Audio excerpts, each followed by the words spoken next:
we have the ACC Media Days next week, right? Last year was, I believe, the first time I had seen the branding. We were at ACC Kickoff Media Days, and they do it well, all right? The ACC spends some money. They get the big banners, right, for backgrounds and pictures, and they pass out the propaganda, right, the brochures and things and the name tags.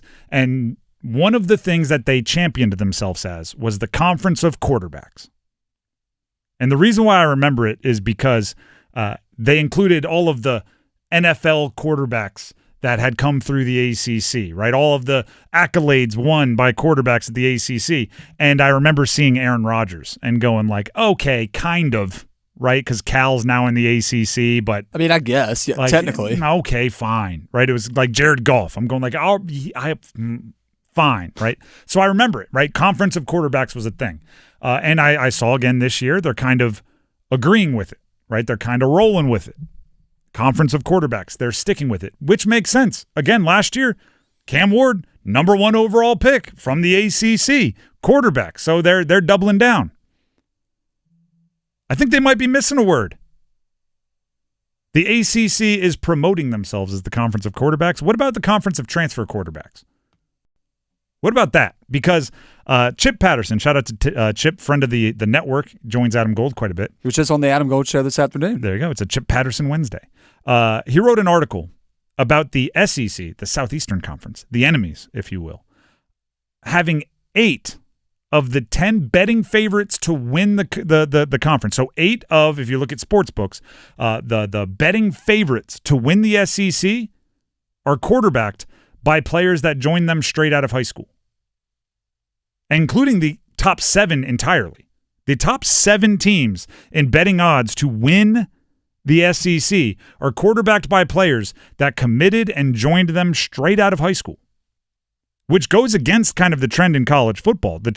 The amount of, if you look at like 5-stars and 4-star quarterbacks over the last 10 years, the amount that finished at the school they started at gets smaller and smaller and smaller than you could ever imagine, the percentage.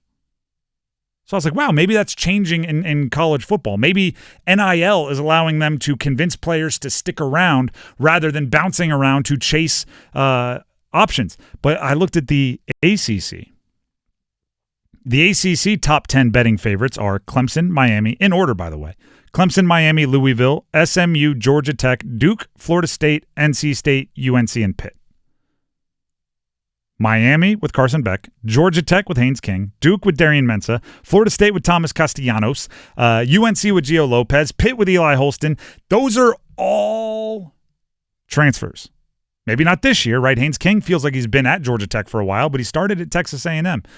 They're all transfers. Clemson has a homegrown, SMU has a homegrown, and NC State has a homegrown. That's pretty much it. And by the way, like North Carolina State's is pretty young, right? There's still a lot of chances there for guys to move on depending on how it goes. Clemson, Cade Klubnik, he's an unusual one, but also he's been starting very early. Transfer quarterbacks. There's by the way, there's more than one way to skin a cat, right? But that might be the ACC's lane. We talked about this with Joel Bryan of High School OT when he joined the show the other day, talking about North Carolina, meaning the state of, producing more 4- and 5-star recruits this year than any in kind of immediate recent memory, and meaning this is the 2026 recruiting class, and only 2 of the top 20 players in the state are committed to in-state schools. And one of the conversations he brought up was, well, yeah, but look at what happened with NC State. A bunch of 4- and 5-stars left. They went to Oklahoma, or they went to Ohio State, or these other places. And then, not this offseason, but last offseason, they transferred back to NC State, the Noah Rogers of the world, right? A 5-star wide receiver goes to Ohio State, is there for a year, transfers to NC State. It could be the ACC's lane. And what I mean by that is, if you can't keep up with the money offers to guys out of high school, you might have to wait for them to go somewhere and not have the best time or get a little homesick and then bring them home as transfers. And the same could be true for quarterbacks. The top quarterbacks in the country, I'm sure, are getting money that is beyond our wildest dreams coming out of high school. If you don't want to pay all of that to an 18-year-old, wait a couple years. Because the Texas A&Ms and the Georgias are not just bringing in 1 5-star every 4 years. They're bringing in 3, 4, 5 stars every 4 years at quarterback. And when 2 of them aren't going to play, they're going to be looking for homes. The ACC can be like right here. Then you develop them, you give them their reps, and they go top of the draft. There's nothing wrong with being the transfer quarterback conference, but it is a different business plan. Right? Or you can do the opposite, right? You can depend on Tulane or South Alabama to find the diamonds in the rough and develop them, and then once they're efficient and ready to play, pluck them, bring them on over to your conference, a.k.a. Darian Mensah and Gio Lopez, 2 guys that'll be starting, at least expected to, right here in the triangle.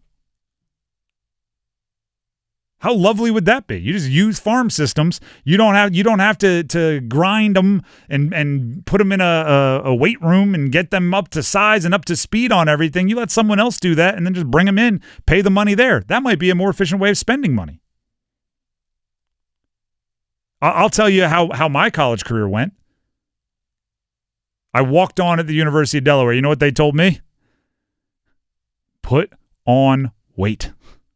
I rolled up there. I was like 6'3", 175 pounds. I was wiry. That's the best way you could describe it. String bean, probably better.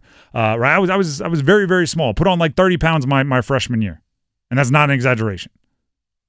I used to set an alarm at 2:30 in the morning to wake up, pound 2 peanut butter and jellies in a bottle of water, and go back to sleep.